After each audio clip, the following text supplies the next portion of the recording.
a podcast to honor the gods. This better come with a sacrifice.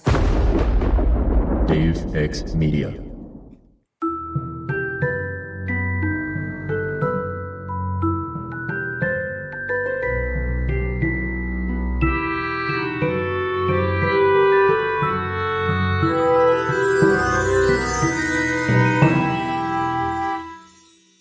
Welcome to the Restricted Section, the podcast that is single-handedly unmaking a fandom. If you haven't done the reading, don't worry, we did it for you. Here's what we're talking about this week. Harry Potter and the Deathly Hallows, Chapter 24, The Wandmaker, in which we have conversations with both a banker and a wandmaker, but one is referred to by his species and omitted from the chapter title, and the other one is referred to by his career, and the chapter's named after him. That's so weird. I'm your host, Christina. With me today is my friend Haley. Say hello to the listeners, Haley. Hello, listeners. I'm Haley. What week is it? Also with us today is our friend Robert. Say hello to the listeners, Robert. Hello to the listeners. We're so glad to have you with us, Robert. I'm so glad to be here. I am sorry that it's maybe not like the most exciting chapter in the world. I don't know. I remember liking The Wandmaker when I read it way back when, and listening to it today, I was like, yeah, still an okay chapter. Okay. Then I rescind my apology. I'm glad you had a good time. I'm sorry. I'll get more into it as we go through, but I was definitely going through this chapter being like, man, she's so lucky she referenced most of this shit in her earlier book, so she can pretend like she was trying to plan it all along. Right? Oh my god, that's so true.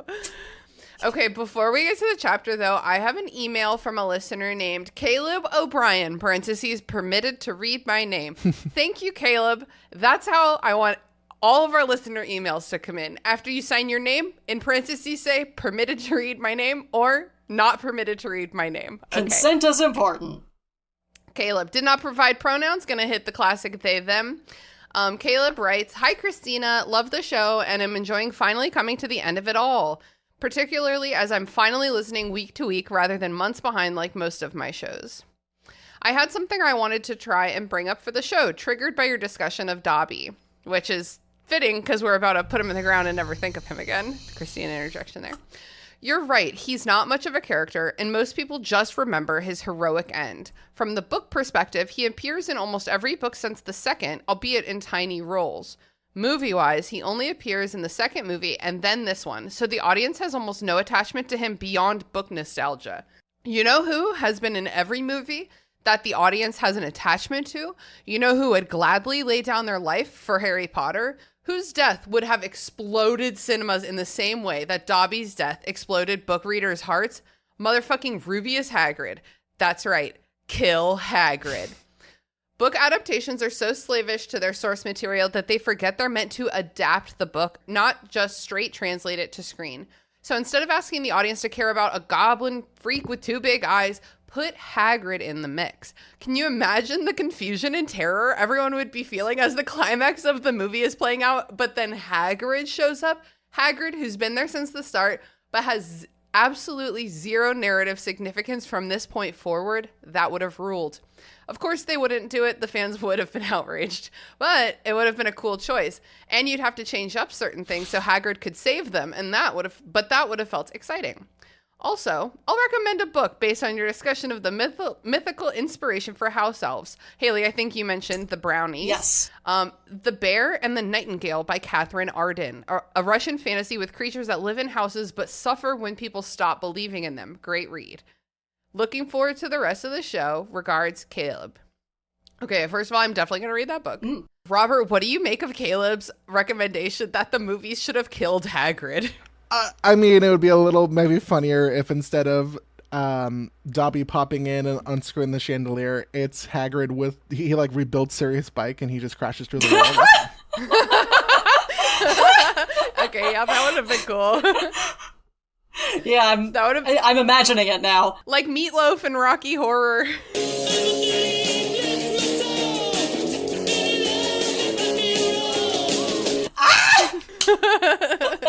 Complete with musical number. Yes. And then thinking about it in general, like what if Hagrid had died? I mean, yeah, kind of. that would make for a better narrative structure. It would take away from the whole, like, oh, Voldemort forcing Hagrid to carry Harry's quote-unquote dead body. And the symbolism of that, as he was the one who brought him to Privet Drive when he was like a little baby. But I would presume they would do something different. They would have a different character hold him, and I'm trying to figure out what character it would be. Yeah, it would like sacrifice like literary symbolism for like just like raw metal. They literally and I support have that. magic. Like they had so many options. But yeah, I did remember reading this chapter actually how nervous I was the first time, like when this book first came out.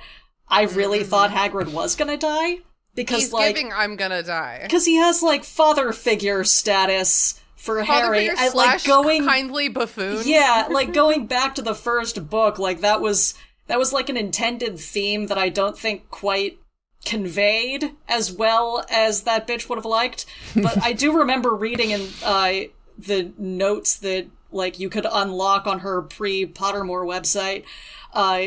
One of the comments was like, oh, Albus Dumbledore and Rubeus Hagrid both represent like white and red, and that's relates to the Philosopher's Stone, and also like they're like the white father and the red father somehow. Like, what? I don't know, man. It was weird. Like, Dumbledore was like the logical father figure, and Hagrid was like the passionate, like, emotional father figure, and they kind of formed, like, together, with their powers combined, they formed, like, a full father figure for Harry, I guess, was supposed to be the idea. It still wasn't enough, and it didn't convey, which is why you're both confused right now. So, I mean, like, it's a mentor dying thing. Like, I really expected him to die, and like when Voldemort's at the gates and sees the lamp coming at him, I remember being like, oh shit, oh no, oh god, isn't that Hagrid's job? Isn't that, like, being the who goes there guy? It's either Filch or Hagrid, and why would it be Filch? Who goes there? Right? Interesting. But who is it? It's Snape. It's Snape. Okay, that's what I would have guessed. All I heard was Albus Dumbledore, Rubeus Hagrid, and my mind immediately filled in, and they fucked. I know. Well, you're describing them as like two mommies. Yeah. Like, I mean, kinda. They made Harry Potter. Who's this Lily Potter person we're talking about? So, Caleb, in summary, I think this is a great idea. I think at the time I would have been absolutely fucking livid. I think that today I would find that pretty funny, a pretty interesting and funny change. Yeah, so I support it. The culture would have changed irrevocably, just in general. Can you like, it would have been like when Game of Thrones ended. Like, people would have been outraged. Oh my god. Yeah. I mean, I might have left the theater under those circumstances as a child. But that's okay, because it was toward the end of the movie. Okay, well, are we ready to move on to the chapter? Yes, indeed. This one is called The Wandmaker. Okay, I'll come back to that. So Harry is outside Shell Cottage and Dobby has just died. Real fun tone to start the chapter with. Yep. Yeah, ringing in the ears and, yeah, all that.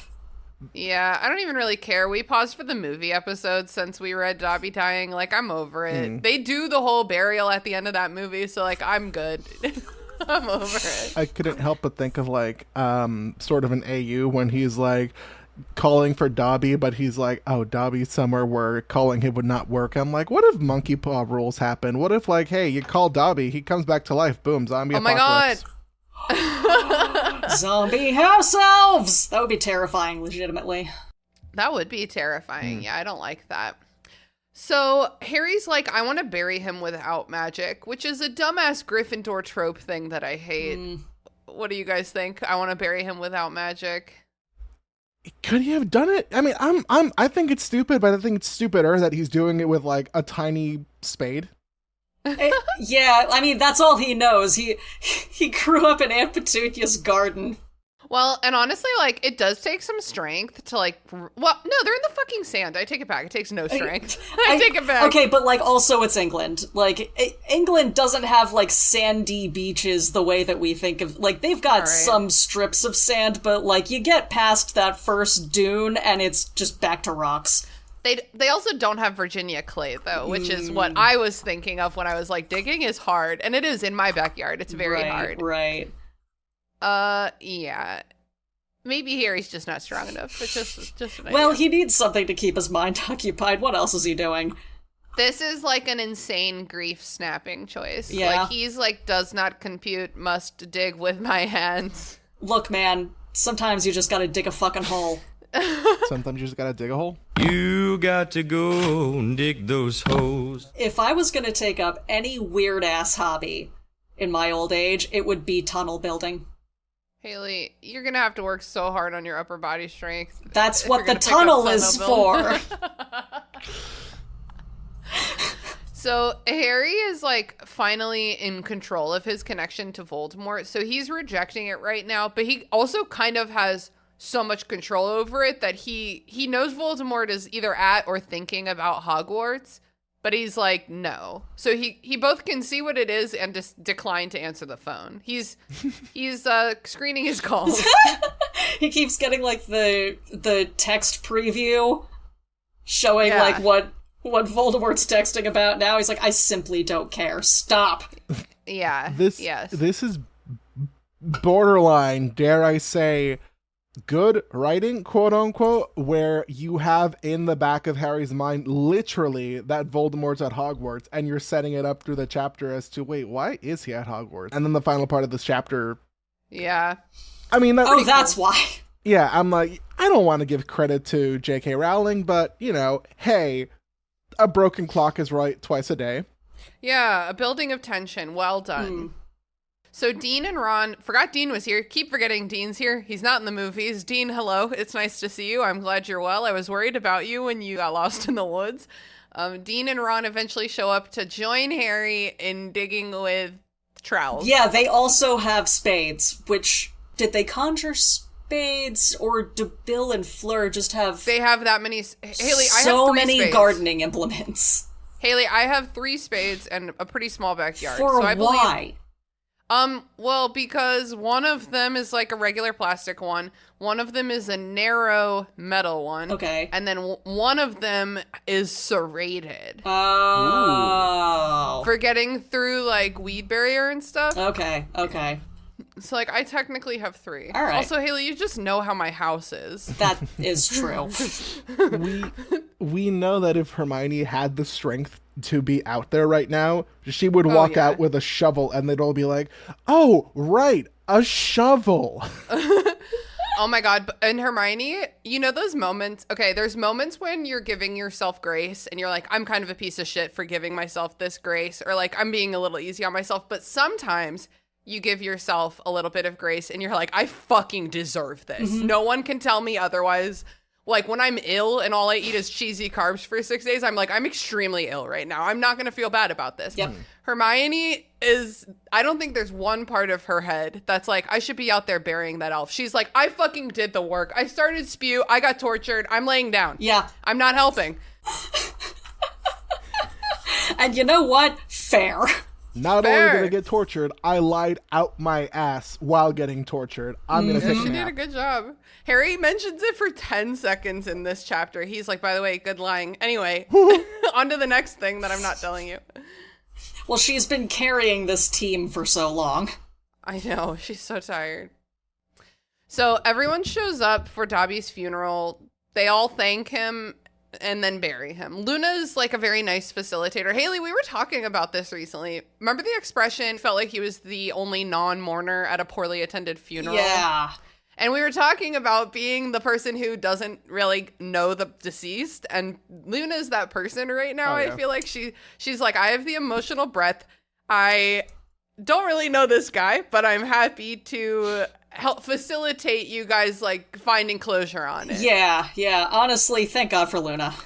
Yeah. The first wake I ever went to was, I believe, the like mother of my brother-in-law's like father's friend or some shit like that. I was just something you really care about. Some like Spaceballs ass connection. Yeah. I am your father's brother's nephew's cousin's former roommate. I was just literally in the state visiting my brother-in-law's family with my brother-in-law, and they're like, hey, we were invited to this wake.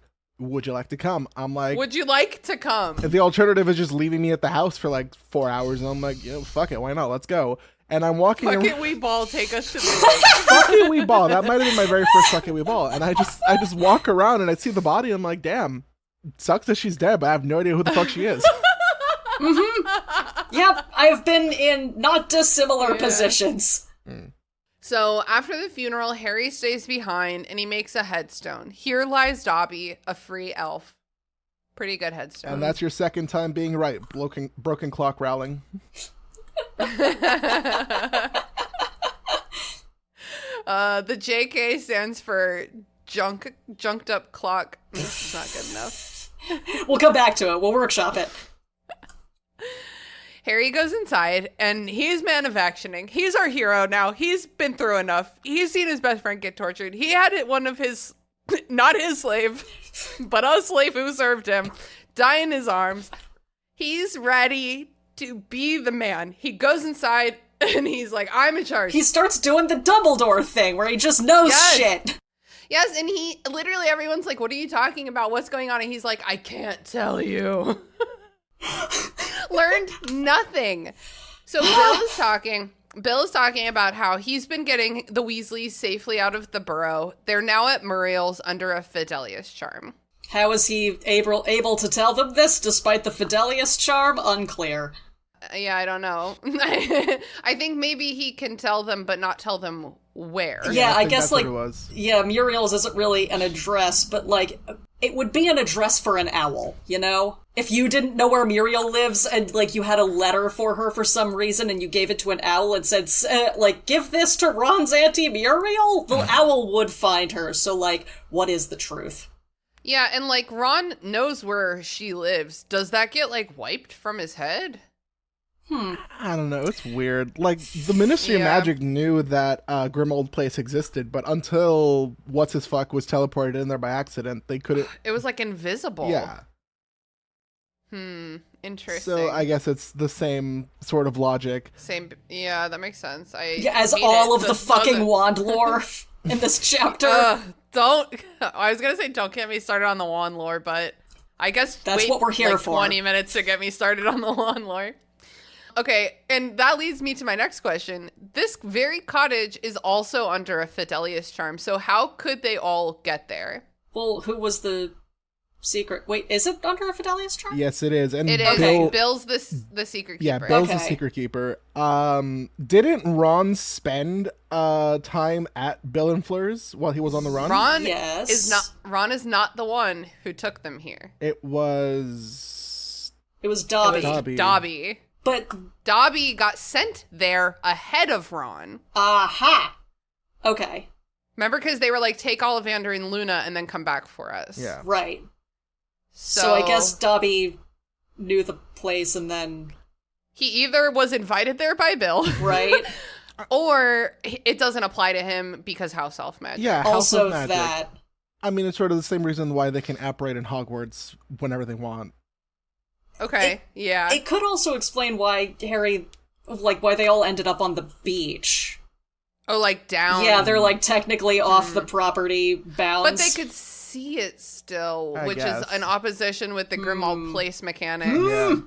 Can I say that I always hate when I have to use the part of my brain that was very Harry Potter facts like filled way back when. No, it's so sorry. No, it's not.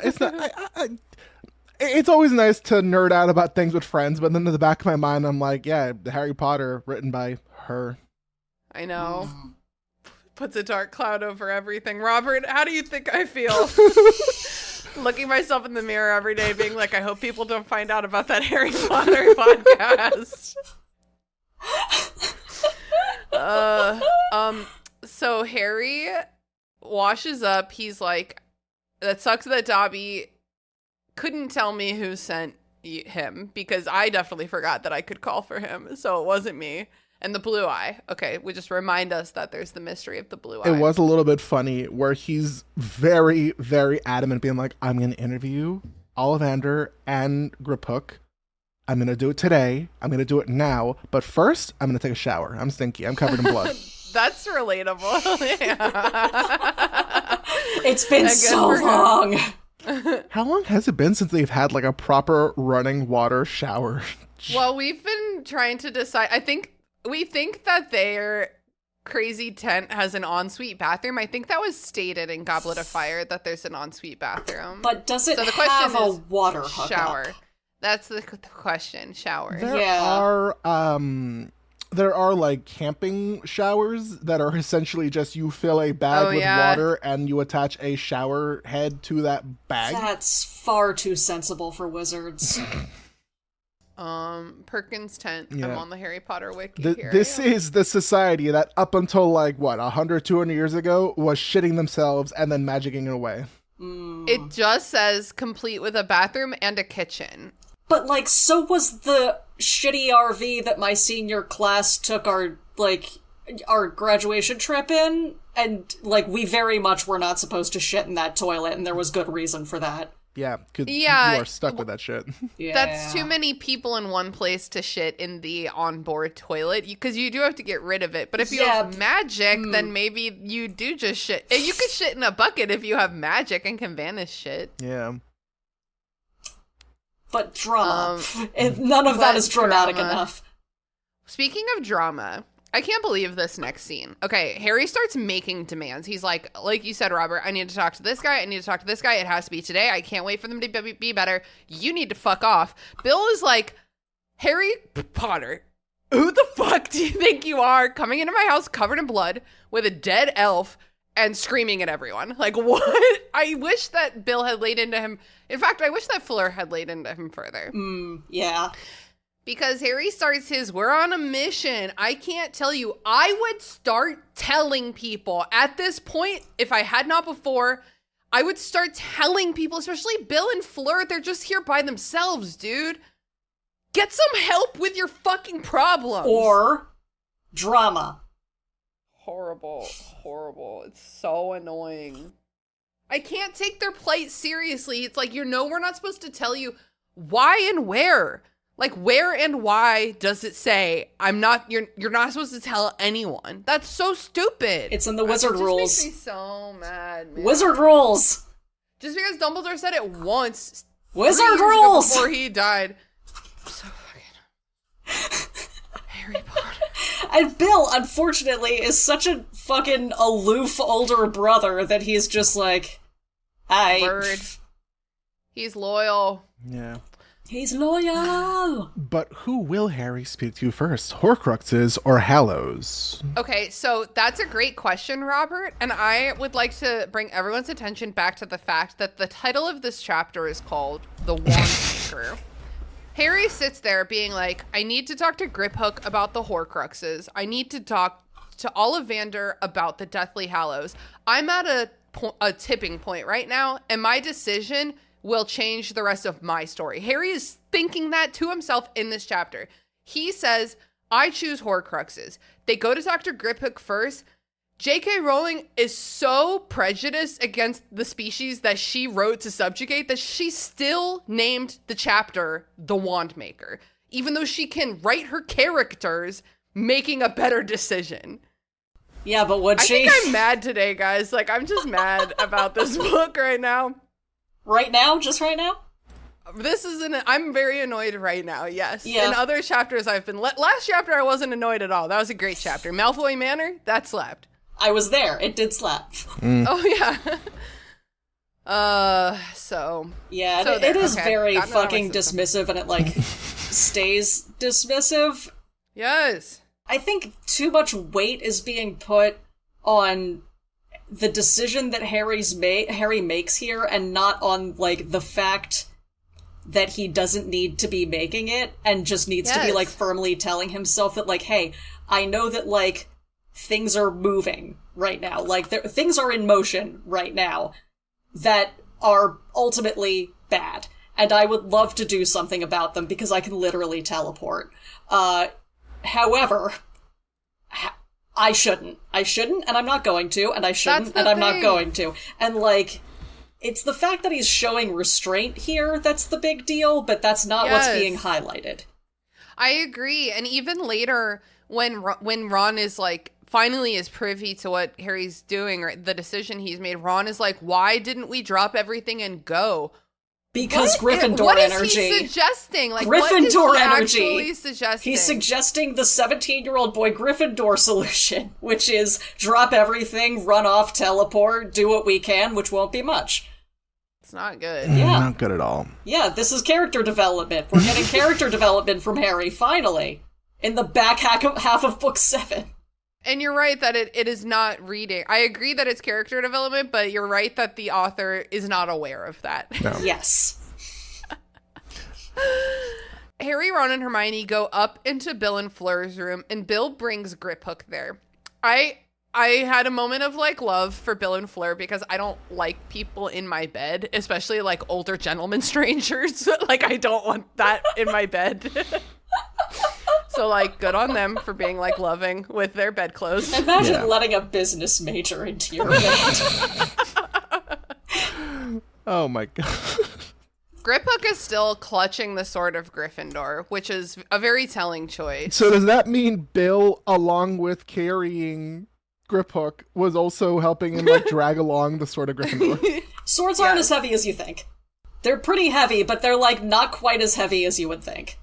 He is a goblin, though, so, like, he can't really hold it. I wouldn't expect him to be able to hold it himself that good just because he's much physically smaller than a human. Yeah. It might be, like, dragging on the ground. This And Fleur's just running behind them, fixing the hardwood. Yeah. This is, by the way, the beginning of the next quote-unquote 5 minutes of, hey, remember the past books and when I had these scenes and these characters mix up together? Completely coincidental, but now I can say that I thought about it all along. Who? J.K. Rowling. Wait, but which characters? Because Harry starts off being like, hey, do you remember? You probably don't remember, but... Oh, and then yeah. Griphook's like, I'm the one who showed you to your vault the first time you ever visited Gringotts. And it's like... You're right. I could probably Google it real quick. Do I care to? No. Does it make a difference if Griphook is the one who showed him his vault the first time? Oh, he for sure was. Is. But, Yeah. like, it's also just like, oh, so there's just the one goblin, huh? Yeah. Yeah, exactly. J.K. Rowling did not want to write a second goblin. She already had to write 2 whole houses. 3 if you include Winky. She's fatigued. No more non-human characters. That's why this chapter is called The Wandmaker.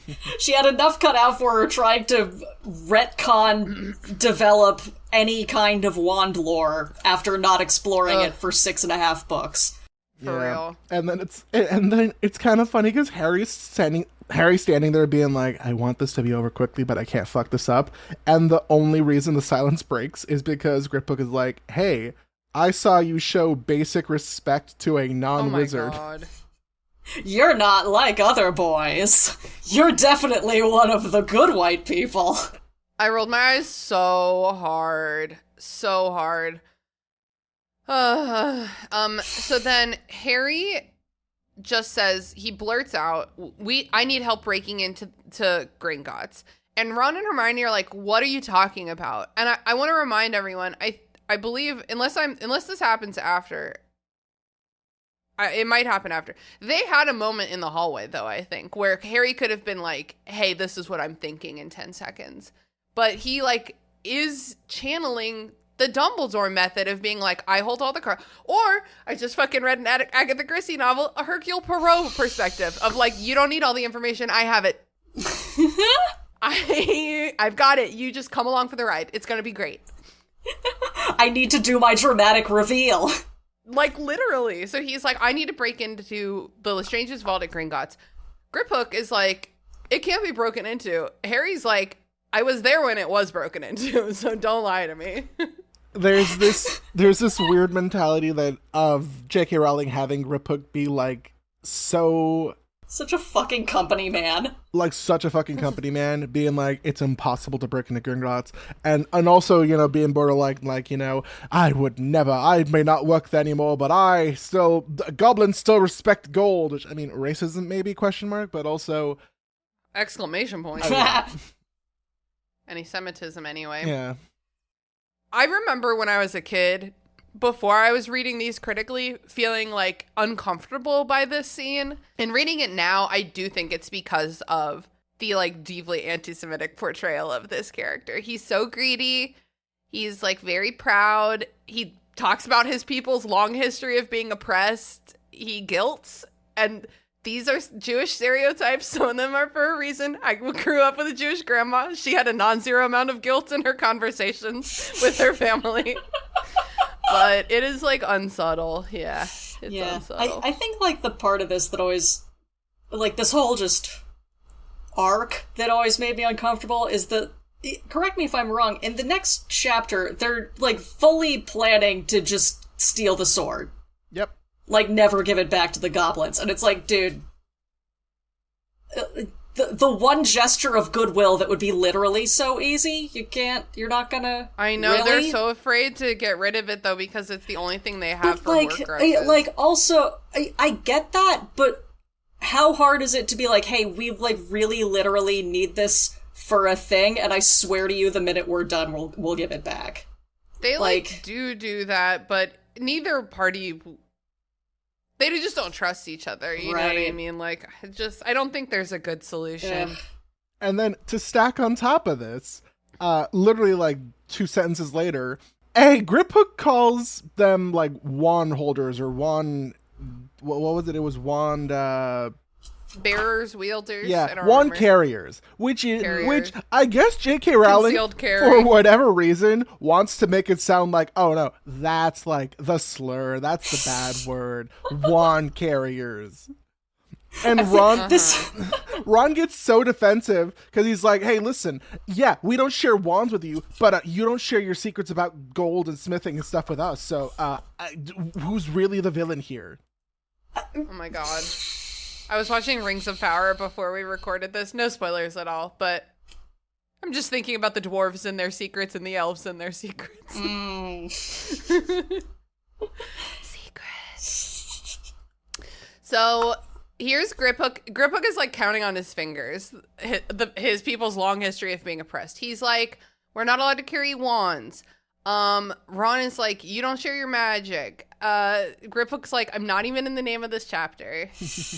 Hermione is like, I too am oppressed. Okay, thank you, Hermione. She's doing like that SpongeBob meme. I'm a mudblood and I'm proud.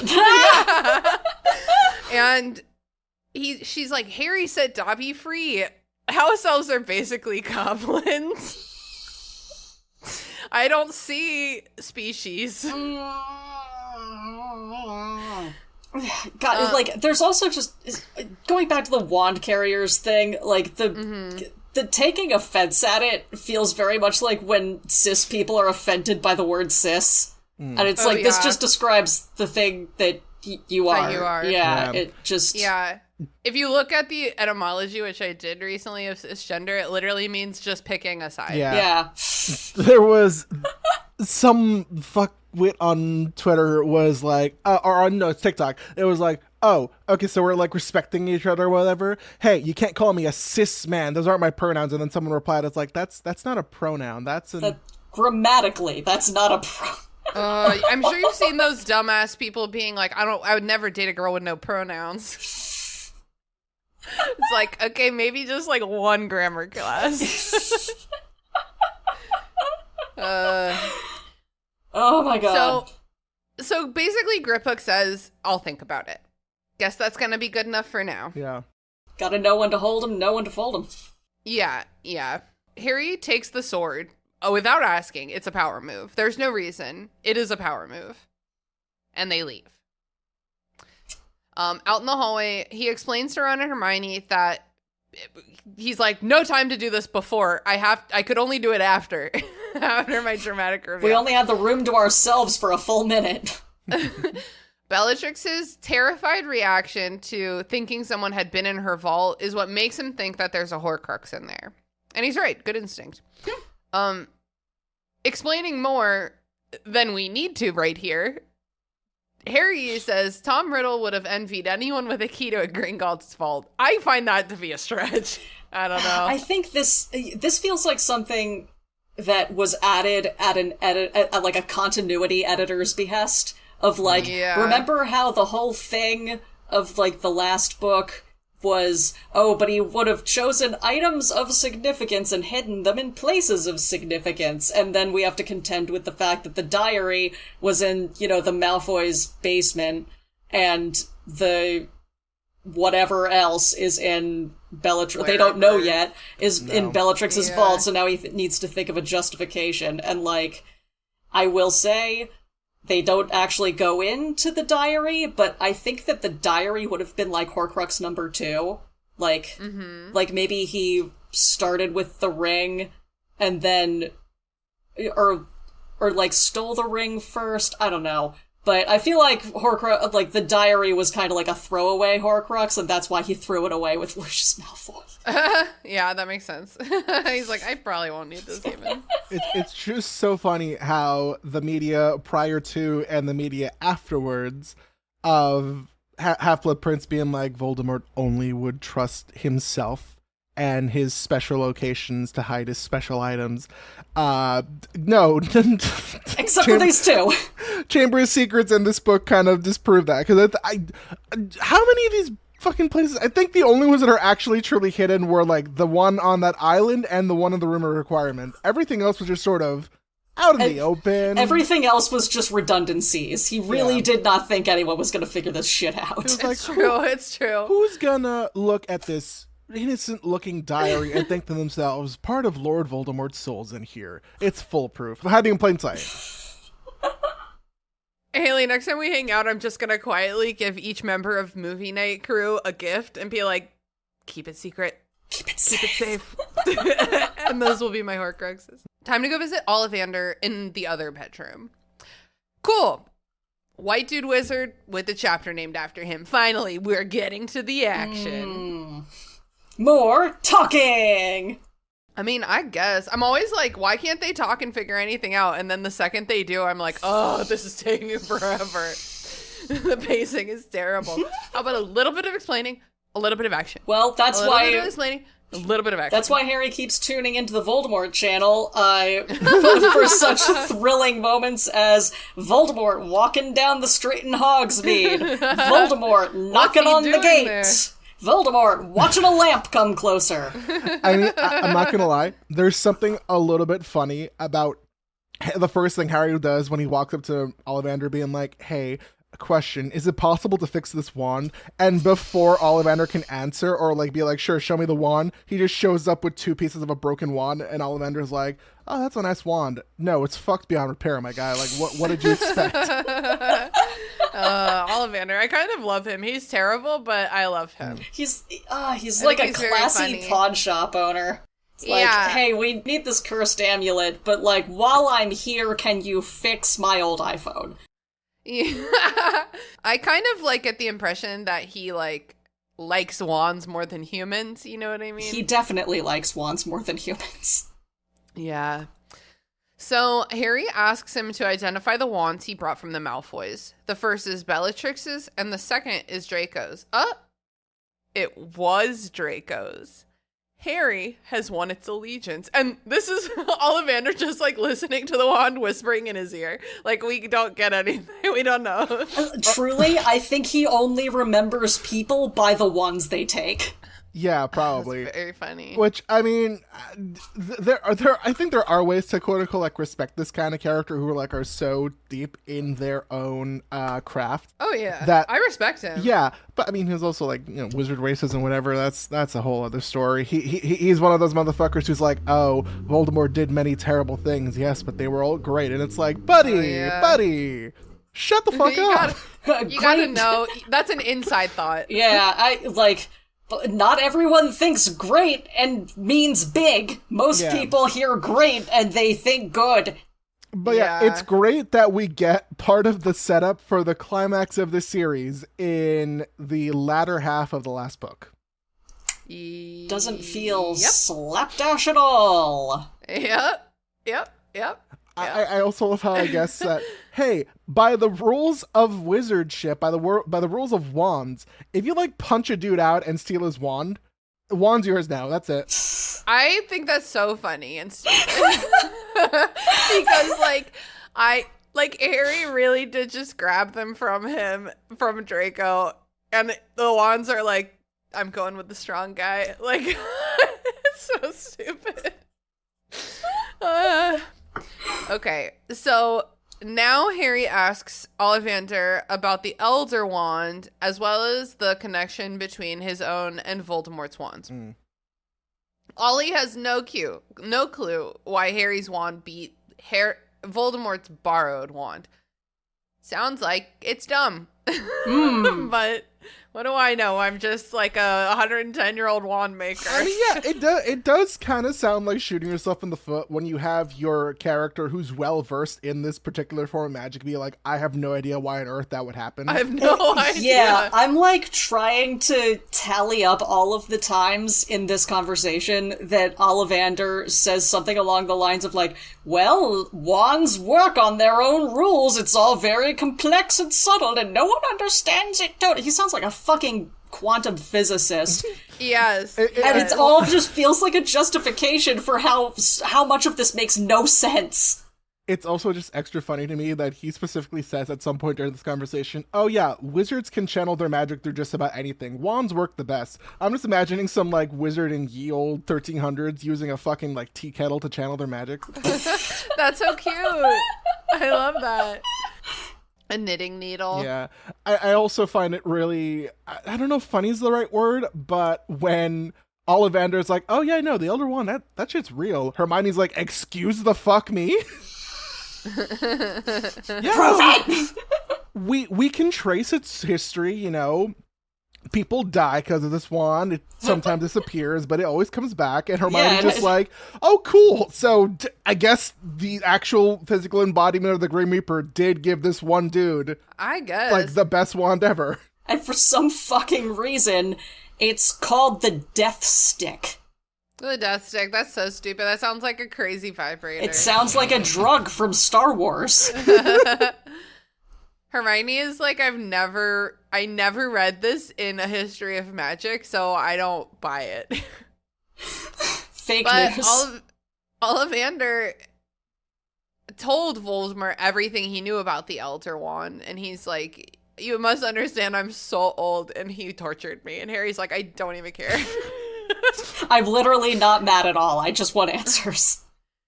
Voldemort is now seeking the Elder Wand for pure power to overcome Harry. And Harry, as he's learning this, is like kind of seeing it happen in his head. Because that is what Voldemort is doing at this time. It's very narratively good timing. So then Ollie admits that he told Voldemort that Greg has it. It's really complicated, and that motorcycle just went by. So now with the trace, so he was like, okay, hey, so the wand was with Grigorovich. According to rumors that I'm pretty sure that bastard started. Yeah. Grigorovich gets killed by... What's his fuck? No, not Voldemort. Fucking... I think... I don't think he was killed. I think it was robbed by Grindelwald and then killed by Voldemort. Yeah, killed by Voldemort. Didn't Dumbledore kill Grindelwald and then I think Voldemort... he defeated... Yeah. I think he captured him. Yeah, so then... Grindelwald was in jail. Yes. By the rules of the very setup that they're setting up in this fucking chapter, that wand, I guess, was never gonna be Voldemort's. Unless he takes it. Yeah, unless he takes it, which, yeah, and then we have to be like, well, who was the person who... It'd be really funny if you asked someone who, like, last read Half-Blood Prince, and you're like, well, I mean, Voldemort, to be in full control of the Elder Wand by these rules, needs to kill the person who took the wand from Dumbledore. Who was that? And people are going to automatically say, oh, Snape, because Snape killed Dumbledore. But do you have to kill someone, or can you just, I don't know, punch them in the face and take it out of their hand? What if you just like walk up really fast and you're like, yoink, mine now, and just walk away? That's what Harry did to that is what Harry did to Draco. No punching involved, just a yoink. So on that precedent, yes, you could yoink the control of the Elder Wand from Voldemort. Okay. Harry asks about the Deathly Hallows, but Ollie doesn't know anything about those. So Harry's like, I'm done with you. Have a nice nap. Have a nice nap. Go to sleep, old man. We'll never see you again. And Ollivander is like, thank God, I'm so tired. Presumably, I want to imagine he just dies of old age the second he apparates into Muriel's house. It's like, no more. No more. Rest in peace, Ollivander. You would have loved Minecraft. You truly would have, though. Okay, so the trio goes out into the garden, presumably to not be overheard. Harry knows that he will soon have to give in to Voldemort's visions. But he takes the opportunity to explain that Voldy tracked down Greg, who stole the wand. Wait, no, who had the wand stolen from him by Grinder. Okay. I keep forgetting to call him Grinder. Guys, I can't with this fucking wand lore shit. Okay, meanwhile, Voldy is definitely at Hogwarts, and Dumb won the Elder Wand from Grinder in their duel. So then Voldy is there to take it from him, and he does. We watch him do it. Like, here's what I love about this scene is that Harry's like watching Voldemort channel, and Voldemort's there with Snape, and Snape like escorts him into the grounds, and he's like, you can go inside, I'm just gonna like chill here for a bit. And Snape leaves, and then Voldemort casts a disillusionment charm on himself so no one sees where he's going, goes to Dumbledore's tomb, and instead of just like, is there a lid on the tomb? Is there... In the movie, there's a lid, but who knows? Right, like... I guess there probably would be a lid. So, all I can think of, again, SpongeBob meme, the lid. Thomas, the lid. The lid! The lid! The lid! Stop! No. I don't know why it's so funny to me to just call him Thomas. We have, like, a super nice, nerdy dad friend named Thomas, and it's just so funny. No, gotta do the most dramatic possible thing. Yeah, and then we also do get into the whole shtick where Harry is slowly revealing to them, like, oh yeah, Voldemort's going after the Elder Wand right now as we speak.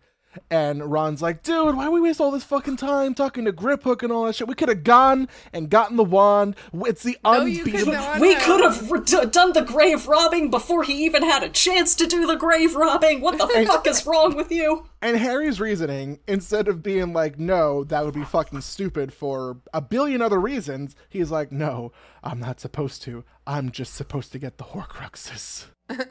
Mind you, right now he is like barely fighting off having Voldemort visions and like undergoing that very terrible high. Yeah, it's like, and honestly, I think that that's an apt word, high, because this kind of goes back to Harry and like the Mirror of Erised. How he kept going back night after, like, he was 11. Who can withstand crack at the age of 11? But like, he's impulsive, he's dumb, he's susceptible to temptation, and I think he's kind of right here, where Dumbledore was like, if I just give this to you as it is in my possession, you're gonna miss the point of this whole thing, and you're gonna rely on it, and it's gonna get you killed. I'm gonna send you on a ridiculous 5-dimensional chess-ass treasure hunt to teach you at the very last moment that you don't need it, and you don't really want it. You know, you saying it like that, I'm like, do the rules also apply? So yeah, you can take someone's wand. Can someone just give you their wand? Like if Dumbledore was like, here's the Elder Wand, okay, later, bye. Well, the laws that govern wand lore are subtle and complex, as Mr. Ollivander tells us no less than 4 times in this one conversation. Oh my god. So who can possibly blame J.K. Rowling for not fully fucking explaining anything about the central goddamn plot mechanic of her own fucking world. This is literally setting up the ending of the climax for the whole series, and it's still just such shit. It's wibbly wobbly wandy shit. Yeah. This line drives me insane. The best results, however, must always come where there is the strongest affinity between wizard and wand. These connections are complex. Are they indeed? An initial attraction and then a mutual quest for experience. The wand learning from the wizard from the wand. Did Harry ever fucking learn from his wand? Did he pay attention to it? Ollivander, are we fucking our wand? Is that what you're implying to me? Are we experimenting with our wands? Is this what you want me to do? Like, what are you saying, you deranged old man? He's being, like, the worst kind of, like, philosophical Ravenclaw. Like, come on, man. It is not about the pursuit of learning right now. It just isn't. Speaking as the worst kind of philosophical Ravenclaw, I kind of want to throttle him. I think that's common among the philosophical Ravenclaws. You're pontificating about the wrong thing for too long! Oh my god. That's the end of the chapter. Robert, do you have any final thoughts? God, I have so many thoughts, but they're all like, it's like how Mr. Burns has everything wrong with him at the exact same time. All my thoughts are trying to go through the same door at the same time. Do you understand this reference? I do. I don't, but I understand your explanation of it.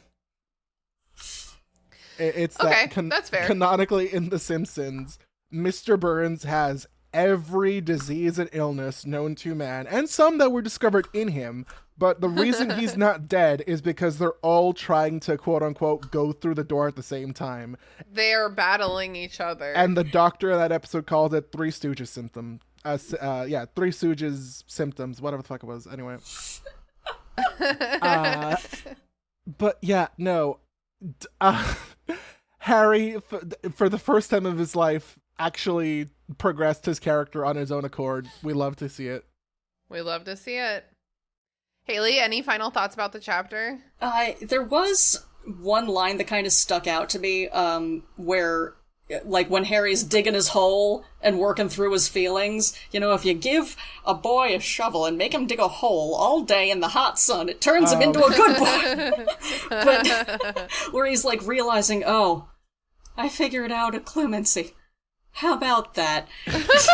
And like, kind of funny. There's this one line where it's like, grief, it seemed, drove Voldemort out. Though Dumbledore, of course, would have said that it was love.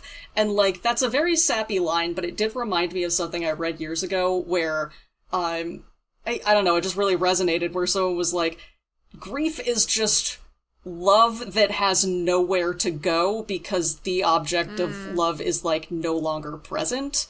Yeah. And, like, that did feel like that, it did hit. That one did hit. Like, broken clock right twice a day. It does feel that way, What's for sure. that line from the Marvel movies? What is love? What is grief if not love persevering? Yeah. Yeah. Yeah. Aw. Well, on a lighter note, my shout-outs for this chapter are Fleur and Luna. They don't get a lot of screen time, but they're both doing a lot of emotional labor on behalf of these men, and I love them both a lot. Yeah. Under-recognized, underappreciated. I like Fleur's temper. I like that when Bill is like, what are you doing? And Harry doesn't give a good answer. Fleur is right there, ready to yell. She's like, Bill, you're not yelling loud enough. He cannot hear you. You're too mild-mannered. You're too much like your father. Let me try. Yeah. All right, let's move on to plugs. I don't even think I remembered in the intro to say this is our friend Robert from the bits. I think I was just like, Robert's here. Y'all know who they are. I'm here. I'm queer and I live in fear. Okay, tell the listeners where they can find you on the internet. You can find me on the internet talking about Steven Universe with our good friend Charlie. It's a podcast called The Bits. We are available wherever you listen to podcasts. If you want to find me elsewhere on the internet, I also run a page called the Damn Meme Page, Damn spelled D-A-M. It makes memes for Percy Jackson podcasts. Soon to be a YouTube channel. And now that, like, It's all mainly set up, scripts ready, cameras ready. I have a green screen of everything. I'm just waiting for one shirt to come in the mail so I can start so I can start doing it. And their vision must be complete. My vision must be complete. So hey, that's coming in the near future. That's all I do. Awesome. What's something you've been reading, playing, listening to lately you think our listeners would enjoy? I mean, it's just because I read it for a thing, and it's a huge thing I'm going to do in the future. The first Percy Jackson book, The Lightning Thief, it's a banger. It's a classic. If you haven't read it before, you definitely should, especially if you are burnt out Harry Potter wise. Oh my god. If you're like, wow, I wish the author and also all the characters were better than this. Yeah. Good old Percy Jackson. Yeah. Hell yeah, I support that plug. Haley, what are you plugging this week? I am plugging The Silver Pigs by Lindsay Davis. This was a book that I studied partially in a historical fiction class in college and always meant to pick back up. And by some miracle, right as I was thinking about it, I found it in a little free library last week.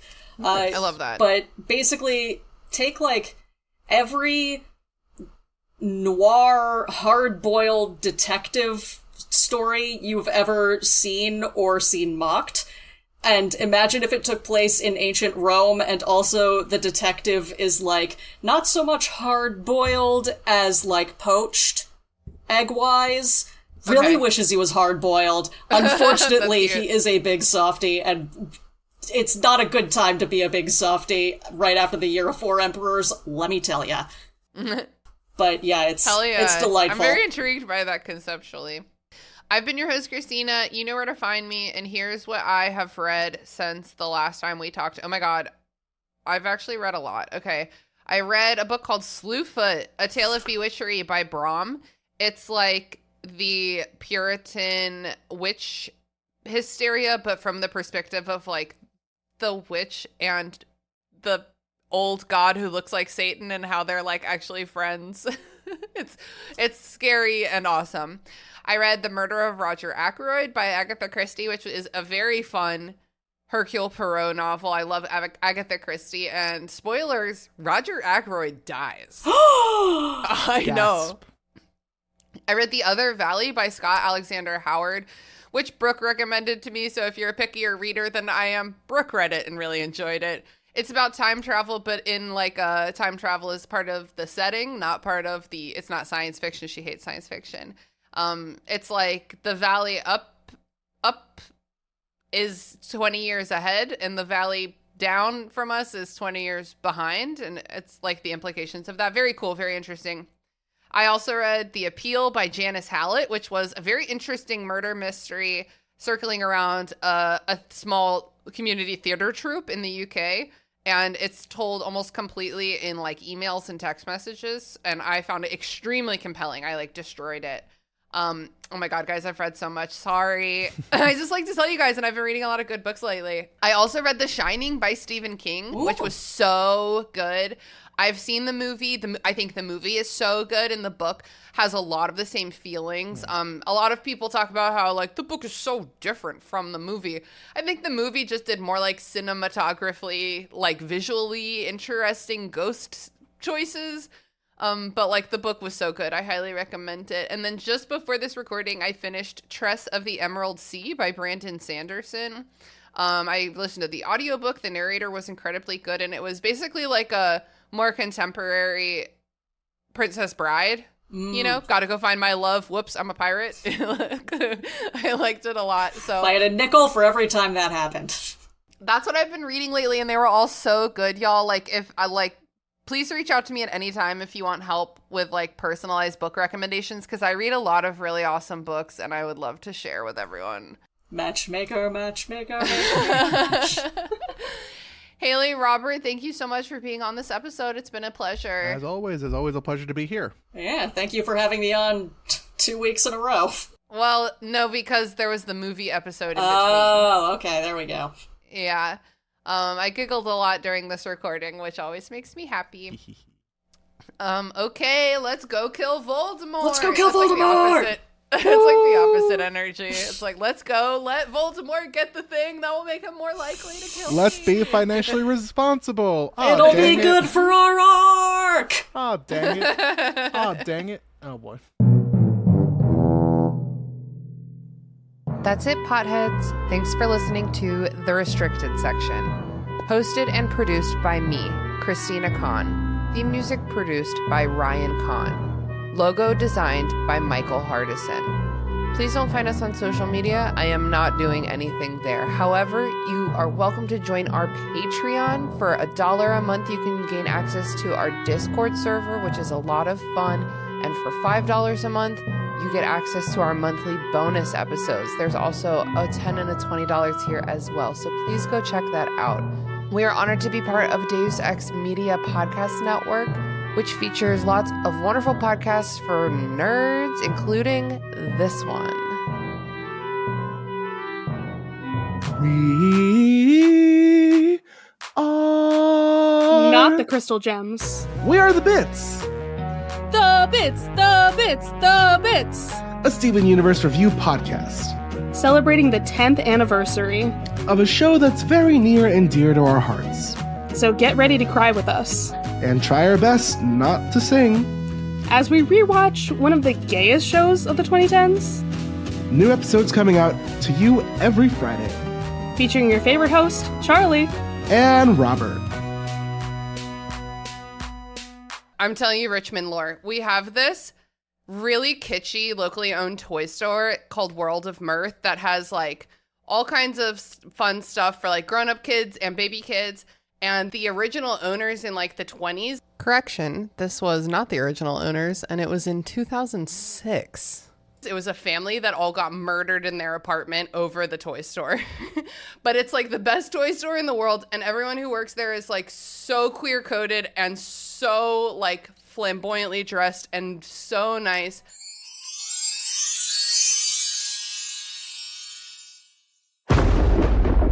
Deus Ex Media.